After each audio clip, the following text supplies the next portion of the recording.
Who needs snowfall when you instead have white gypsum sand dunes? So we're going to take you over to White Sands National Park. This video, I'm going to be showing you some very interesting things. I arrived there prior to a storm coming up. I actually stayed and waited out the storm itself, and then I'll show you some of the pictures of the aftermath of the storm, which I'm going to tell you right now, a little hint. They're going to be very beautiful. You'll love them. In fact, I'll also be showing you a time-lapse sunset of the park itself, of the sun setting. You're going to see why professional photographers from all over the world, and even wedding photos and engagement photos, professional photos in general, are taken at this park. It is one of the most beautiful places on earth. So it's about $25 to get in for a car. And once you get in, there is going to be a little bit of a travel where you have to go through initial desert, and then it slowly turns into this white gypsum sand that you see in front of you. And because of all the wind noise, because the storm was blowing in, I did have to shut off the audio because the wind was just too annoying in the mic. I had my camera actually mounted outside my vehicle while I was driving through here. So I will be showing you some of the activities out there. For example, there is a bunch of places to picnic out there. You see those tables that we just went by there. There are going to be bathroom facilities at this location. So anybody that is concerned about that, small dogs are allowed there. And there's going to be a lot of other great things to discuss here as we go on. So the White Sands National Monument, or Park, is located near White Sands Missile Range. They're not one of the same. One thing to keep in mind is that sometimes the park does get shut down due to test launches from the range. It's also going to be near Holloman Air Force Base. It's roughly 15 miles southwest from Alamogordo, or 54 miles east of Las Cruces. It's also not far from another great spot. So we're going to go ahead and pull here on this picnic table, and we're going to check out some of the sand dunes. Unfortunately, the wind was blowing pretty bad while I was out here, but I'll show you a few pieces. This sand is very soft. It actually feels better barefoot. In fact, it's actually easier to go up the sand dune if you're barefoot versus wearing shoes, and plus you don't get sand all over your shoes. So I want to show you some really nice striking views prior to the storm comes in. My whole idea was I was going to go out here and have a picnic with my family, and then we were going to watch the sunset. As we were forecast to have nice weather, this storm kind of came out of nowhere. So one of the popular things to do on this sun dunes is to, of course, slide down them. And here I'm going to be sitting up on, I'm going to have a sled here, and I'm actually sliding down on the sled, even though you can't really tell very well from the photo.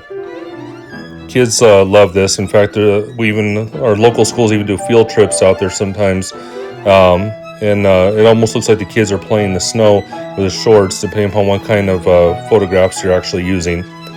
And these white sand marks, they actually disappeared after the storm. We actually came back to this exact same spot, and you couldn't even tell that there's any trace there. Now, one thing that was disturbing, just a little side story, is I lost my keys. Turns out I actually put them in the wrong bag, and for a while there I actually thought I lost them in the sand, so that wasn't great, especially since metal detectors are not allowed in this area, as we're near a military base, and that's the reason for giving. Listen to this. You also see the sand moving in the camera. So if you could just do me a favor and take a quick moment to like, and there's a lot more to cover. So this area is about 275 square miles. So you got to be careful. It is kind of easy to get lost out here, but fortunately, all the areas where to drive in, like what we're driving right now, is fairly compact. You don't need a four-wheel drive vehicle, and it does also have a lot of trails in there you can walk as well. This is, of course, post-storm video because I turned off the camera and didn't record while we ate dinner inside the vehicle. And now we're just driving around afterwards. You can see how the clouds are already broken up. Beautiful blue skies as the sun is getting ready to set. This is part of the reason why this area attracts so many photographers from all over the place. People have been coming out here for decades. In fact, the visitor center was actually built during the Great Depression in the 1930s. It's actually part of a project. And the hiking trails themselves, they are marked, so you got to be kind of careful out there because unfortunately people have died in this park before. It is very dry out here, and the heat is just brutally intense. So you want to make sure that you bring plenty of water. I know that the park recommends you bring 4 gallons. I think that's a good estimate. For my non-US citizen watchers, that's going to be 4 liters. This park does get a lot of foreign tourists, especially since there's a lot of foreign troops that are stationed for various reasons at some of the nearby military bases. And so you will see people from all over the world out here. And also, you might want to make sure you wear some sunglasses in this park, as it's just like being in like white snow when you're out there. It's very reflective, and it can be murder on your eyes, even though it is beautiful. But at the same time, again, the sun's very bright. You want to make sure you have sunscreen. Now, if you do happen to use one of those trails, going back to what I said before, and if you see that any of the markers are missing, don't go past that. Unfortunately, there have been people that have died out here due to dehydration. People have tried to go out hiking in this area with only a 20-ounce bottle, and their bodies were sometimes found days later. They're usually not going to be people from New Mexico, because we know how dangerous this heat is around here. Most of the time, it's going to be foreign tourists that are going to be the most susceptible to this. As far as sunscreen, I know this sounds ridiculous to many of you, but I prefer and recommend use 100 SPF. They do sell them at the local Walmarts in this area because, again, the sun is just absolutely brutal. You can actually see that building there is one of the bathrooms are in there. They're kind of outhouse style. They're well maintained for the most part, but just keep in mind that they're not exactly flushing toilets. So decided to go back to the sun dune. This is going to be the time lapse I did of the sunset. It took 15 minutes to actually record this video, even though it obviously doesn't look like this. And pretty soon I'm going to actually drive back as the sun is setting. And you're going to see some stunning views. I decided to go back down on the slide again, but that time you can actually see my feet. Going down the slide is actually the best way to get on there. So if you made it this far, please take a moment to hit that subscribe button while we continue on our tour. So the locals like to use this area again. I mentioned earlier, a lot of people go out there and get engaged and even take photos out there. Also, the thing with quinceañeras, which is a local tradition when a 16-year-old girl meets womanhood and is celebrated. Again, family picnics. Sometimes people will have birthday parties out here.